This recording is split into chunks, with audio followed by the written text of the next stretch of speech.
Welcome on in. Thanks for dropping into the Airdrop Show. My name is Caleb. On the internet, I go by Phosphorus. Today, I have a really special guest. I have Ryan D. Anderson with us. I first stumbled upon Ryan's work on Twitter, where I stumble upon most NFT artists' work. And his work is, how do I describe this? They feel like little nostalgic animated moments. When I first saw them, I thought they were like legit recordings that he had done because the camera motion is so smooth. But there's part of it, I was like, this is no way this is actually filmed because there's like this grain sort of on it. So find out later, he makes all of these, you make all of these in Blender. Is that right, Ryan? That is correct. Okay, yeah. And so he makes these, they make me feel nostalgic, safe, homey, as it's maybe a train passing by or a car at a stoplight and it's moving. And there's several different moments within this scene that really make it unique. It's not just one moment. It's a whole moment in time in an area. And I just want to congratulate you, Ryan, on one, capturing my attention right away with these. And I just want to say they are beautiful and I can't wait to see more. Thank you so much. That means the absolute world to me. But before we jump in, because of the way these are created, I want to ask something. Sure. What was kid Ryan like? Because I read in an interview at university, you studied geology because you wanted to become a TV weatherman. Yeah. Well, I think like growing up, I kind of wanted to be like an entertainer, you know, and I think I saw like a weatherman as like, oh, they're funny. They get to entertain people every day. And then so in my mind, I'm like, I want to be a weatherman. So like from when I was like really little, I had a run-in with a tornado that was very scary. I grew up on a farm and there was a tornado when I was like out in the back hills when it was all snowy, and then it hit touchdown and I was running in thick snow. It was like one of those dreams where you're trying to run away from something, but you're not going very far.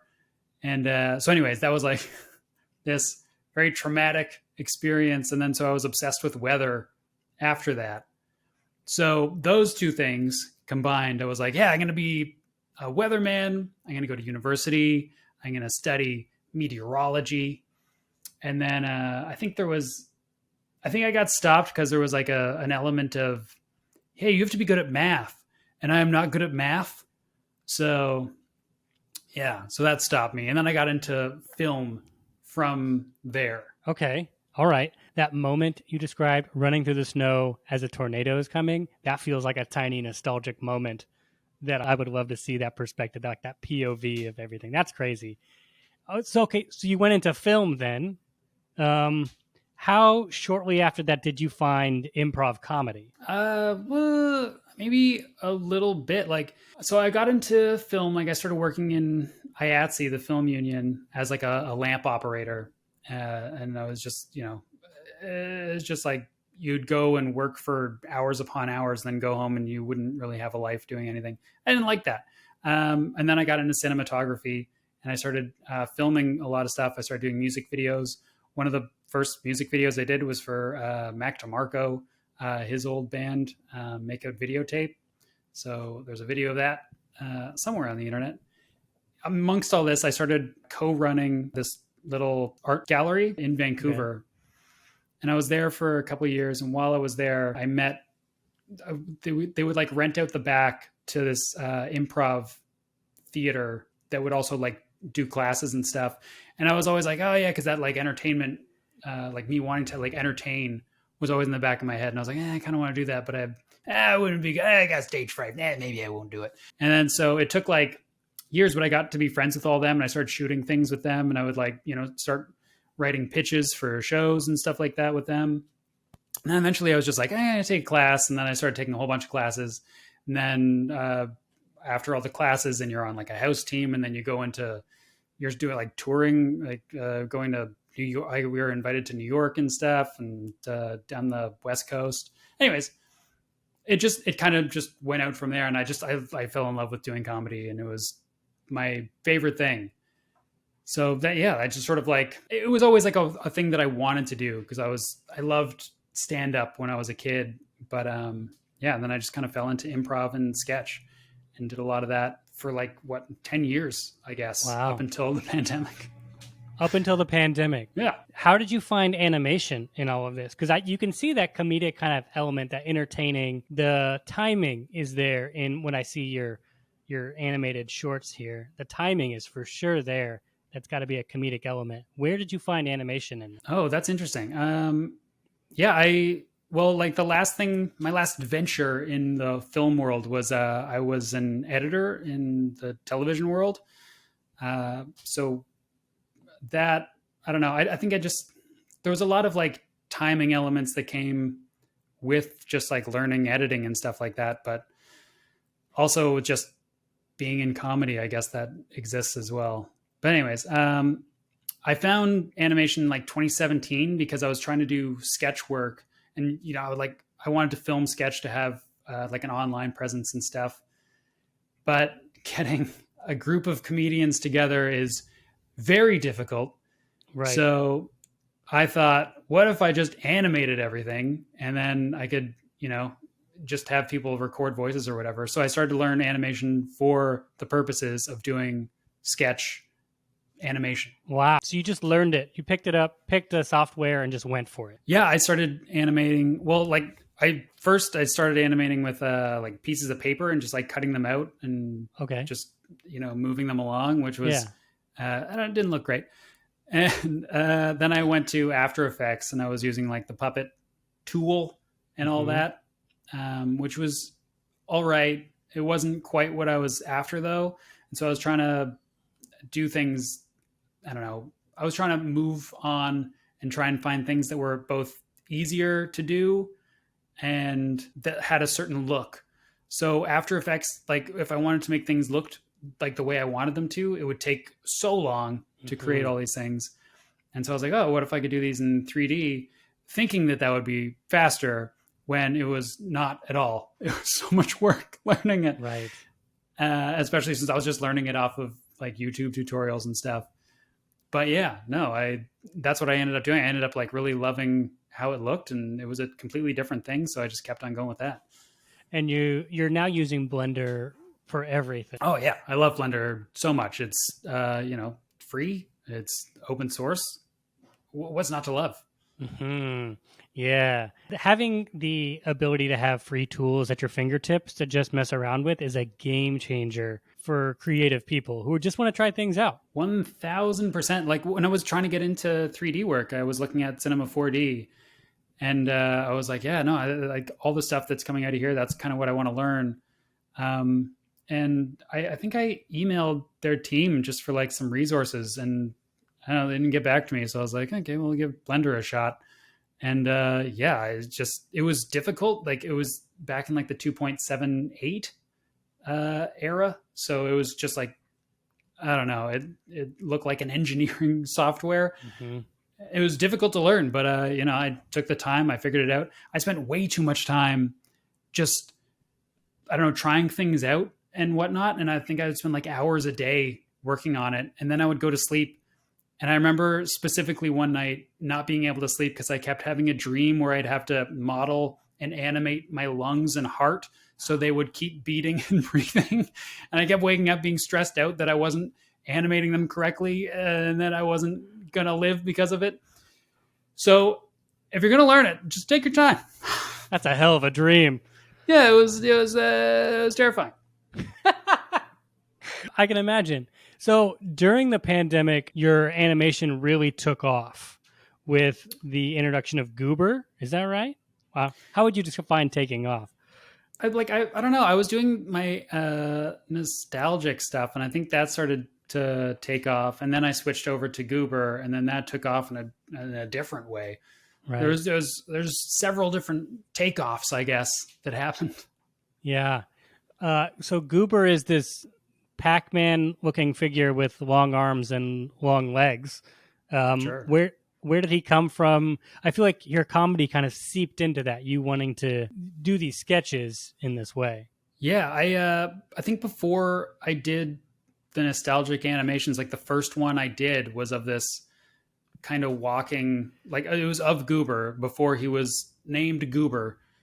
And it was just, my goal was to have it look like this retro kind of 60s looking animation where it's just like some funky ball figure walking around, having a great time, doing some finger guns, And I was like, oh, that looks great. And then so when I wanted to do something different, I was, to be quite honest, I was just lazy about finding a new character. And I was like, Right.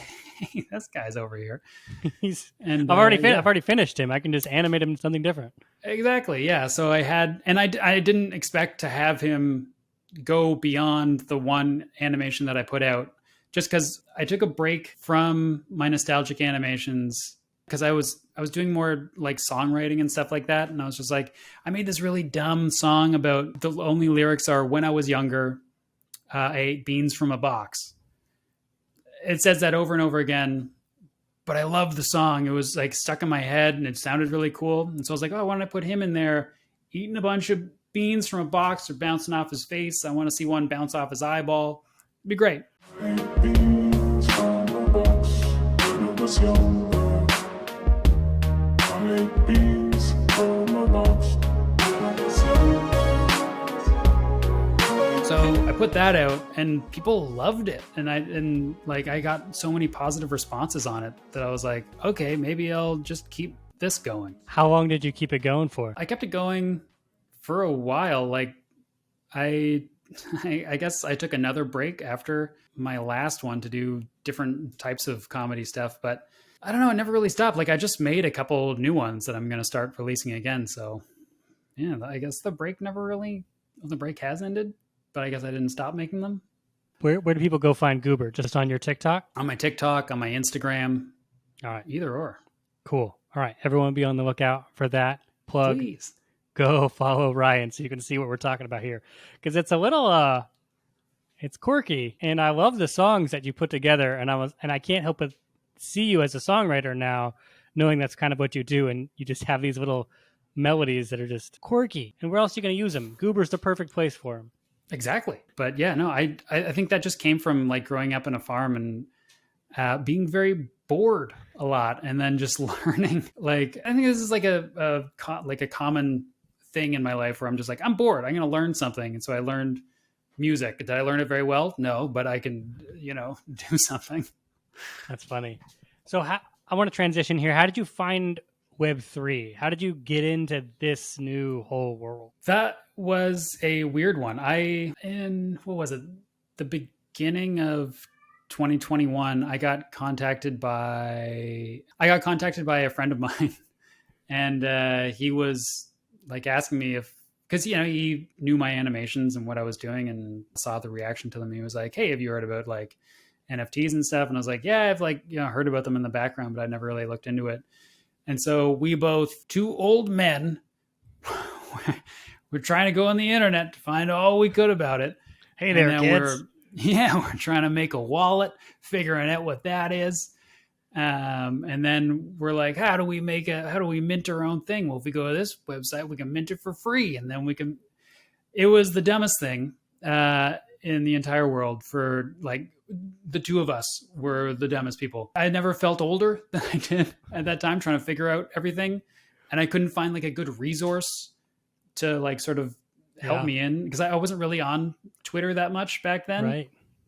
So yeah, we were just kind of trying to figure it out, and I never really figured it out. I have like a lost NFT somewhere out there. I think it's in a wallet of mine, but I never figured out how to use it back then. So I just kind of gave up. That was in like June, I guess. Okay. And fast forward to November, I got asked to be on superrare. Okay. Wow. And so I was like, oh yeah, sure. That'll make things a lot easier. They'll give you step-by-step instructions. They certainly did. It was so much easier. So I got set up there and I put a few of my pieces up. And maybe a week later, I was contacted by my first collector, and things just went from there. Yeah. Mm. So, and then through that collector, I met a lot of people in the Twitter space and started trying to build up my Twitter through there. And I've met a ton of people through them. Wow. I love how it kind of just snowballs. You just need that like one connection, two connections, and then everything can snowball. Yeah, it was crazy. And so after I was, I don't know, I guess had someone collect my work that was like a relatively big name in the space, and everyone was so welcoming. And there was a lot of people that were like, hey, like, do you know this person, like, is there anything I can help you with? And I was like, oh yes, this is amazing. And it was such a welcoming space that I was like, oh, I don't know. I'm not a person that likes to ask for help. So I never would have kind of gone in there, but so many people just offered their time, and I felt so welcomed. It was great. That's awesome. Okay, let's dive into your pieces. Tell me about your process, how you pick these moments, and what goes into making one. I think it all started I'm a person that went to therapy a lot. So one thing that I learned through there, like I'm big on like dreams and trying to figure out what they mean to me. Because I was talking about a dream, like, what does this mean? What does this mean? And he's like, oh, well, like if you boil the dream down to like one sentence, like what's the dream about? That's usually, you can, take something out of that. So it's like, oh, you've lost something, or it's like, and then, so, the theme of the dream is loss. And it's like, oh, that's interesting. And then it just sort of like underlines what that dream is about for yourself. And you can, attach it to what your brain's trying to process, I guess. So I kind of took that into making these, where it's like, I'll have the theme and then build off of that. So I think the first thing I did was, it was three different animations that all were of the same one, it's this astronaut walking in Mars. It's like a red planet. And then the second one, they find a skeleton in the dirt, the Mars dust, rocks, what have you. And then I said the second one? Yeah, the second one. And then the third one is they come across a house, and then he walks into the house, and then it ends. And so to me, that it's all boiled down. It represents someone coming to terms with their own mortality. And I think that was like something that was big at that time during the pandemic. And I think that was on my mind a lot. So yeah, that's what that one meant. And that's sort of what solidified that process. Wow. I'm going to pick a piece here, and I want you to talk about it, if that's cool. Let's talk about, let's do Last Day of Summer, where you have two chairs on the beach overlooking a sunset. What emotion are we? I mean, I can guess what emotion we're capturing here, but I'd like to hear it from you. My whole, I guess, thesis statement, is that right? We can call it that. The idea behind it was like, I guess, staying in a moment before that moment passes. I guess that's the feeling that I was trying to go after there, where it's, a moment is going to pass, and you don't, how do I put this? A lot of this stuff is like difficult for me to put into words, and that's why I put it into a video. Right. Because a picture's worth 1,000 words, and a video has got to be worth like 10,000 words. Yeah. A lot of my work focuses on just being like present, because I'm a big mindfulness person, just because I've dealt with a lot of anxiety and whatnot over the years. So mindfulness has been something that really helped me, and being present is something that is a focus in a lot of my works. Yeah. So like that one is trying not to get caught up in too much about the future, about like what this will become, but it's focus on the now, I guess.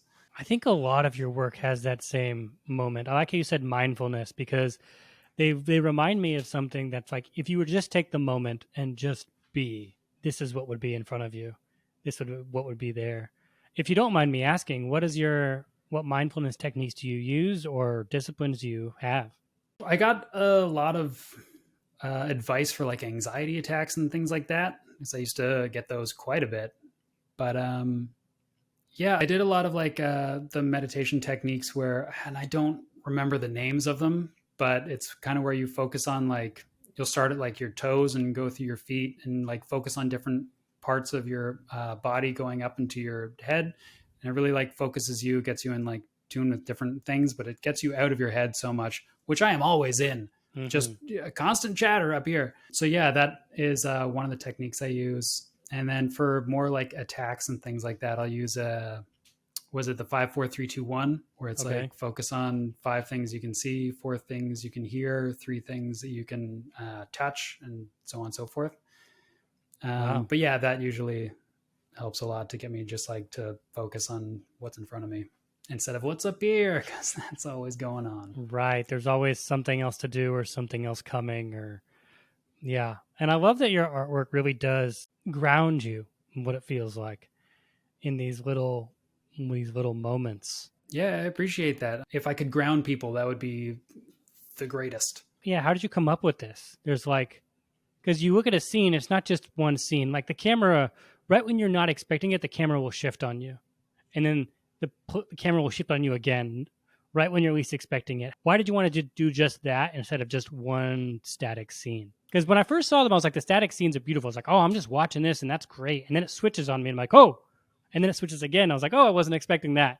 And it gets almost like builds and gets better with every one. So go through that process. I don't know. I guess I really hadn't thought about that, but I do think it's more interesting that Yeah. way. I mean, I think that might have been my key reason for it. Like, just because like I went to school for cinematography and like I was a photographer for a long time. So I think a lot of that is just since I'm building these scenes in 3D, like I can take the camera around and see like, oh, like I like this shot and I think it goes well after this shot.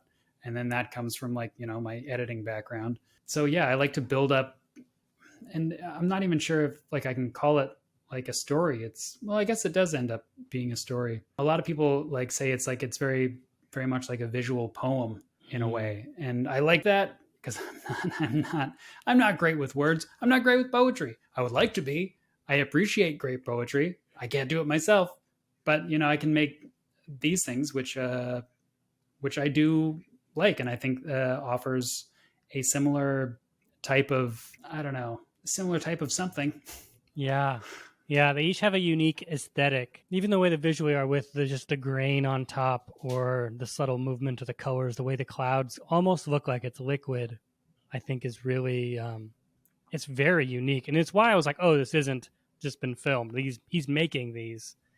Yeah, thanks. Like a lot of that style stuff was meant to like, I guess, invoke nostalgia. Like they're all like pieces from things of my childhood, like Okay. the comic book sort of paper texture over top, and the noise texturing and stuff like that. The colors, it's all, and like the wobbly line, like it's all stuff from when I was a kid. What I liked about comic books and watching old animations and stuff like that.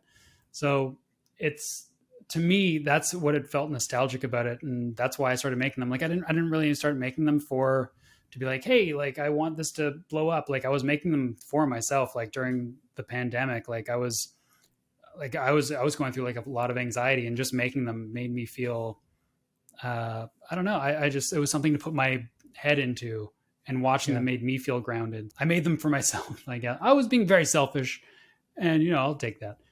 I think every good artist has to be a little bit with their art because you have to make for you. Because the moment you start making for others, I think something goes a little awry in the creative process. Fair. Very but fair. How have you, let's just say, okay, your work has been received really well. What are people saying about it that maybe you didn't expect? That's a good question. I've had people say some things about my work that I think a lot. Don't worry, I'll edit this. We can like, can we edit it right here where it's like, that'll never make the cut. Perfect.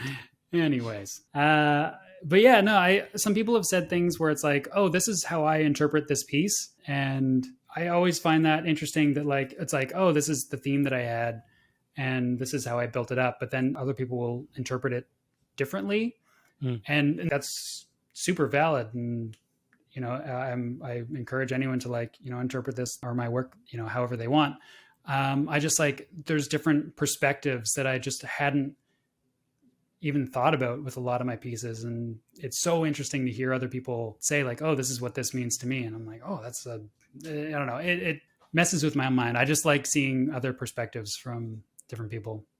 That's the cool thing about art is that you as the artist can do one thing, but it's also interpreted by the viewer and everyone's own unique experience which is why it makes this so beautiful. Question: when you go down to make one of these, how do you start? Great question. I usually start, like, some of them I make just from like memories of places that, don't exist, or they don't exist in the same way anymore. And it's just like this feeling of like, I just kind of want to exist in that place again.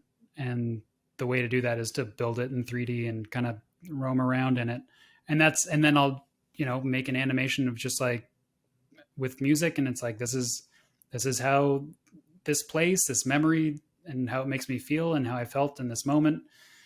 And then there it is. And then it's like, I'm sharing that memory. It's so weird to explain, but that is sort of the process. Like, and if it's based on a theme, then it's usually something that I've been thinking of for a while, like something that's been on my mind, or like maybe it could have been like a dream that I had, where it's like, I just like, I have this, there's this theme going on, and I'm trying to like sort through it.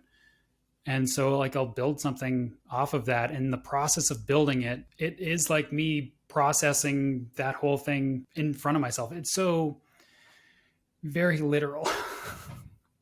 It's so good though. Like, I don't know how else to describe this. And I hope if you're listening to this, I encourage you, obviously go to Ryan's Twitter. If you're watching on YouTube, I'll be showing all this stuff, because it's one of those things you have to see and experience and just sit in for a little bit. That's why I was so interested about you talking about the meditation and being grounded and just being in a moment, because they suck you into a moment, and that I think is really special, which is why I reached out to you, Ryan, to talk to you, because I was like, this has got to be talked about in this way. I want to hear what's going on in your head. Oh, no one has ever said that before. But, not even your therapist has probably said that. It's true. But yeah, thank you so much. That's it's very kind of you to say. Now let's go to like the NFT question. What about this? What about selling digital art gets you excited as a creative? I don't even know where to begin with that, because like I don't make, like, I guess tangible, I'm doing this. Like, I don't make like physical art, right? Like I've always seen that people selling art and stuff, and it's like, oh, like I'm sort of doing like animation, and what the only way is to like, take out a frame and maybe print that off as a print, or get into painting and try and recreate this thing that I've spent so long creating into a physical piece. It just doesn't translate. And so the ability to take this, these things that I've spent so much time on, and for them to be sold as is, it's amazing. I mean, it opens up a lot more options for art in general. Yeah. I don't know. That's what's exciting for me, is that it's just, I think a lot of art sales before, or the art market only focused on, I don't know, the spectrum wasn't complete on what was being defined as art, I guess. Like, I think a lot of digital art hasn't been given the respect that it deserves up until recent. So yeah, I think there's so many reasons why it's great. But yeah, I mean, those are the first things that come to mind. And I've been thinking about this question for a while. It's like a respect thing, I guess. Is that I think a lot of this work, like, people put in so much time and effort into this stuff, like, and just saying that from, even just personal experience, and for that to be recognized is wonderful. Yeah, there is a legitimacy that is created when people are buying your work. Just that's it. There's no more like DMs like, hey, can I use this? Can I get this? It's, I'll give you publicity, for experience, or I'll put your name on it. Like, no, I'd like money for my work, because I'm putting time and effort into it. And there is a legitimacy that what you do is valid when money changes hands. And I think, yeah, I'm so glad here in 2020, the 2020s, that we can finally legitimize this art form this way. Yeah, I'm super thrilled about it. Like, I know, and I don't know, maybe this is a more like controversial take, but I know, like, animators in the VFX industry can be very rough. Like, the hours are rough, the pay is rough. And for people in that industry to have, a channel where they could actually not be beholden to someone else. It's Yeah. like they're putting out their own work. I don't know. I think that's such a, I don't want to use the word game changer, but it's what it is. I don't, It's a big unlock. Yeah. I don't know any other a better word. It does No. change so much for so many people. Okay, last question. Before I let you go, obviously you can also show anything you want, talk about anything you want. But what would your dream project look like? If you were given an unlimited amount of time to be able to work on whatever you wanted to work on, what would you want to put together? Whew. I see. I've been thinking about these questions like for a long time, and this question in particular, I was like, I mean, my dream project is kind of what I'm doing right now. Like I'm making these pieces and whatnot. I'm writing my own music. I'm making my own artwork. I love that so much. I like doing comedy. What I've always wanted to do is do a series, like a comedic series that combines both these worlds of like Goober and these nostalgic animations, where it's something it's comedic, but it also has these moments that are earned, that can pull you in emotionally, I guess. So where it's like characters grow and things like that, but also they're a little kooky. That we can all relate to just a little bit. Yes. Yeah. So I've been working hard to like move towards that. So yeah, that's my dream project. Well, you have time and always you can build toward it however fast or however slow you want to. That's the best part. And you have people buying and your work is in demand. And I think that's really cool.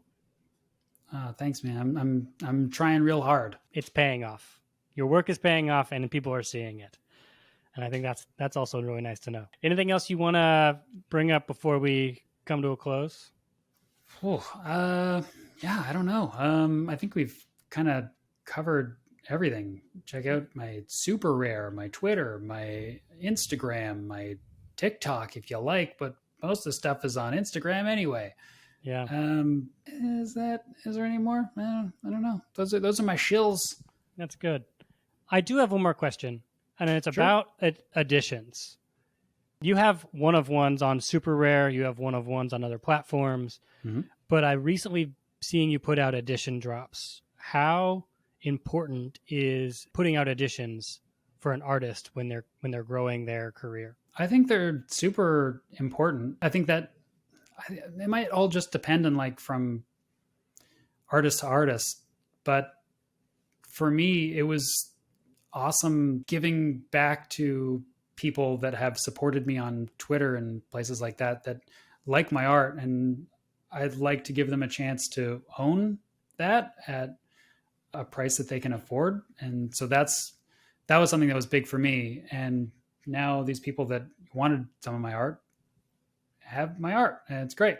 So I love that about editions, and it grows your collector base, and more people are supporting you and they want to see you do well. And then you can go to people's like galleries and stuff and you see your work there, and sometimes it's beside this other artist that you really love, and you're like, my God, this is amazing. Like, you're putting me on a wall with this person. This is blowing my mind. And then so for me, that's been such a cool thing to see, like what these people have done with my work. And yeah, it was just such like a humbling thing. It was so cool. So that's a big thing that I got out of it. Yes, make art, collect art, and support artists all around. Yes, fully agree. Ryan, thank you so much for coming on the show. It was a pleasure talking to you. Thank you so much for having me, for, dealing with my insane schedule. I appreciate it so much, wholeheartedly. Thank you.